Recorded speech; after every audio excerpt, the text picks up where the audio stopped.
असां सां मिलो दोस्तो। मुंहिंजो नालो आहे मैगी ऐं हे आहे मुंहिंजो दोस्त थिंकी। अॼु असां अम्यूज़मेंट पार्क जो सैर करण आया आहियूं। तव्हां बि असां सां गॾु हलो। अरे थिंकी, ॾिस त हिन सीसॉ ते छा लिखियलु आहे। कुझु नंबर्स हिन लाइन जे मथां लिखियलु आहिनि ऐं कुझु हेठां। ओह मैगी, थोरो गौर सां ॾिस। हे फ्रैक्शंस आहिनि। पर हे फ्रैक्शंस छा हूंदा आहिनि? Fraction represent a part of whole, यानी कंहिं बि शइ असां इक्वली डिवाइड कंदा आहियूं त उन जा इक्वल पार्ट्स या हिस्सनि खे फ्रैक्शंस चइबो आहे। हिन लाइन खे फ्रैक्शंस बार चइबो आहे। फ्रैक्शंस जे मथे नंबर खे न्यूमरेटर चइबो आहे ऐं बार जे हेठि लिखियल नंबर खे डिनोमिनेटर चइबो आहे। जीअं हे पिक्चर ॾिसो, फर्स्ट पिक्चर में वन होल खे शो कयो आहे ऐं पूरो सर्कल शेडेड आहे।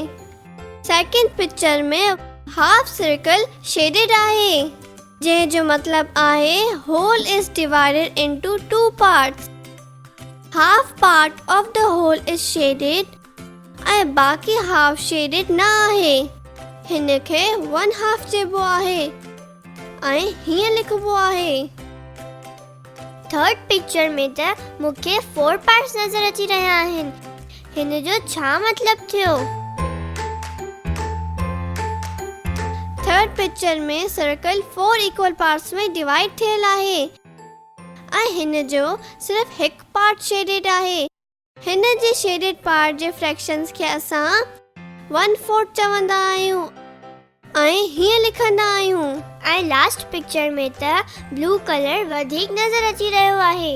जी हाँ, हिन सर्कल जा 4 पार्ट्स आहिनि, जिन मां 3 पार्ट्स शेडेड आहिनि। हिन खे असां 3/4 पढ़ंदा आहियूं ऐं हीअं लिखंदा आहियूं। तमामु सुठो।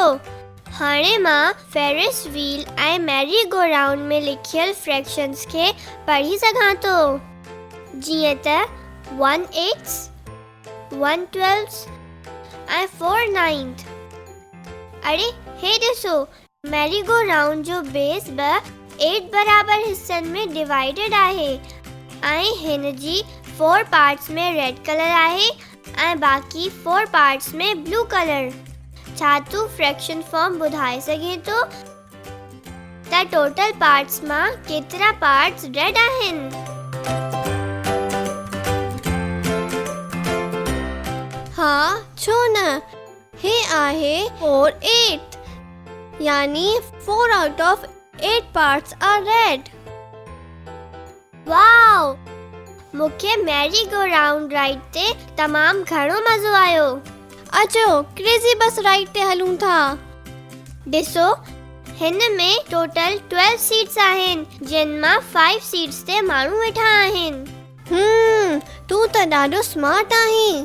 ठीकु आहे, भला ॿुधा असांजे राइड जी ऑक्यूपाइड सीट्स खे फ्रैक्शंस में कीअं लिखंदासीं?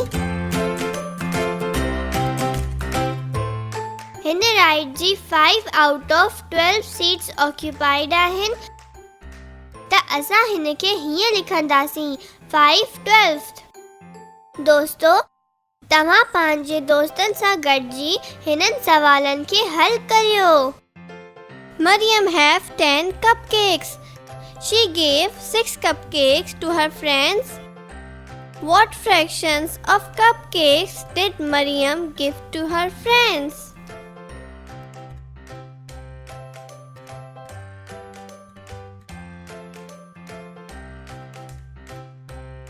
Sarah has 9 candies. She gave 5 candies to her friends. What fraction of candies she has given to her friends?